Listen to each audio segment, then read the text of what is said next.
She's doing the same thing she did at physio. They're beautiful, perfect children, the cutest children. Louise and Dale Pitcher treasure their twins Flynn and Ivy. They were made possible through an overseas surrogate after treatment for cancer meant Louise couldn't carry a child. We're very thankful that we could do this, even with all the turmoil that went along with it. Marie and Anthony Williams also explored overseas surrogacy and came home with Ida and Adeline after first trying IVF in Australia. During the IVF cycle, it affected my kidney, so I ended up quite sick and almost on dialysis.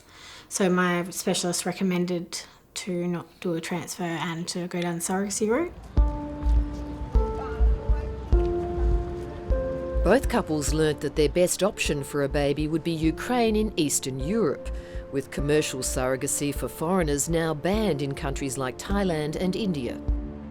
When you set up a situation that says, all right, it's not legal to do this in Australia, but I'm going to give you information and educate you about how you can go to a country where women earn, if they're lucky, $3,000 a year, and you can have your family, that has so many more implications for the woman who is being used as a surrogate and for the children who are going to be born and brought back to Australia. Hi, I'm Sam Everingham. They sought advice in Australia from Sam Everingham. He runs a not-for-profit formerly called Families Through Surrogacy, now named Growing Families. They say he recommended an agency called Lotus. I went to a conference in Sydney. Lotus was the agency there sort of representing Ukraine. Dale came home really excited, like, this is it. We can have It was an babies. option, yeah. For those of you who are new to this, there are two types of surrogacy, generally speaking. As far as Sam's sales pitch is concerned, it's predominantly Lotus. He turned around to me and said, look, if you can afford Lotus, go with them because Lotus is the best. And I would recommend them over other agencies. We don't ever say companies are the best at what they do. Certainly, Lotus has been a big provider of surrogacy for Australians, and we've had a lot of satisfied clients with them. Have you ever heard anything bad about any of the companies you've recommended to families? Some companies have gone pear-shaped. They've taken on too much business and haven't been able to cope. And they were companies that you recommended? At times. Sam Everingham is a surrogate parent himself. He estimates that in the last 8 years his company has helped 800 couples create families through surrogacy. Because it was so tough for us and it took a lot longer and it cost much more than we thought it would, I realised there was a need for support, and so that's why I got involved. Overseas commercial surrogacy is illegal in some parts of Australia. People in Queensland, New South Wales and the ACT are not allowed to acquire children through overseas surrogacy. So you're actually assisting people to do something that's illegal. We have to tell them what the laws are here in Australia, but we're not allowed to assist them with the process. We have to tell them how the process works. But you do assist them. You help them with consultants, you help them with all sorts of things. Sure. Yeah. We don't believe those laws are right. What percentage would you say have a seamless experience? Maybe 35%, a third. Gee, that's not a lot, is it? No. And those problems can be miscarriages, they can be failed transfers. Myriad things can happen here. Ivy! After attending one of Sam Everingham's seminars, Louise and Dale signed up with Lotus and sent their embryos to Ukraine. The estimated cost of the process was about $90,000, but it ended up being much more. The whole process from start to finish? About $140,000. Lotus is an international surrogacy agency registered in Israel. Its founder and owner is lawyer Dana Magdassi. Once the surrogate became pregnant, the communication dropped off a lot, and then we started to have to sort of fight for the information and chase them up, whereas before it was around the other way. The babies were born 11 weeks premature and still have medical issues. When I found out both kids had a brain bleed and Ivy's was quite severe, it was over the phone, and the call was less than a minute. At 3 weeks, Ivy needed surgery, and the Pitchers found themselves handing over more and more cash.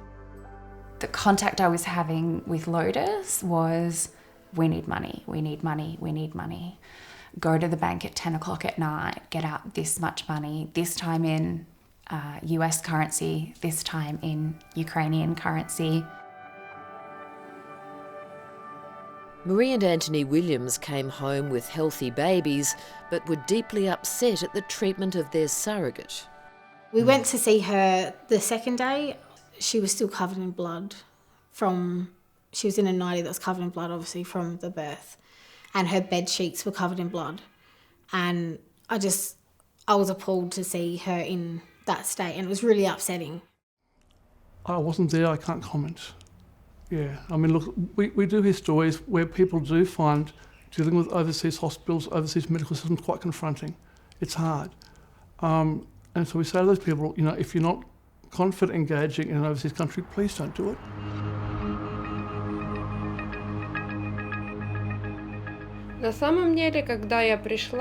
When I joined, we had 40 surrogate mothers who were already carrying babies. Galina Kubarska worked for Lotus in Kiev for 4 months, finding and supporting surrogate mothers, but left because of the way they were treated. I can't recommend Lotus because of their treatment of the surrogates. The parents risk receiving an unhealthy child or being left without a child at all. So what's your relationship with Lotus? How does the relationship work? How does the deal work? Once or twice a year they'll come and speak at our seminars or conferences we might run here in Australia, and they're allowed to provide an education talk about how Ukraine works.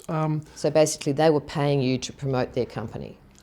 No, they're paying us to come along to an event and for us to, well yes, we do promote the company in the lead up because we actually do stories about the company, we do advertising on our social media about them, so yes, we do promote them. Do you see a problem there that this company pays you to promote them and yet you're recommending them to parents as an independent advisor? Look, we've made it very clear on our website that we have sponsors and we don't let the sponsorships affect who we recommend people to. This is people's life savings, and they're trusting Sam and they're trusting families through surrogacy to give them unbiased advice, and it's not happening. What do you say to the families who really feel that they didn't get the information they needed, they were put in situations overseas where they were not informed, they were actually, you know, frightened in some ways and overwhelmed, and they feel that you're responsible? They have to take some responsibility for their own decisions. We can't make the decision to use surrogacy for them. I don't think it's fair for them to say, you know, we're going to blame someone who advised us about what options were available if their experience wasn't a good one. Lotus failed to respond to 730's request for a comment. I think they started off with good intentions to help couples get their baby, but I think somewhere along the track it became about money. When we were dealing with them, they had so many clients that they could not keep up. Here we go. We absolutely think overseas surrogacy is a great pathway. We just think that there are safer ways to do this, particularly in providing people as much information as possible.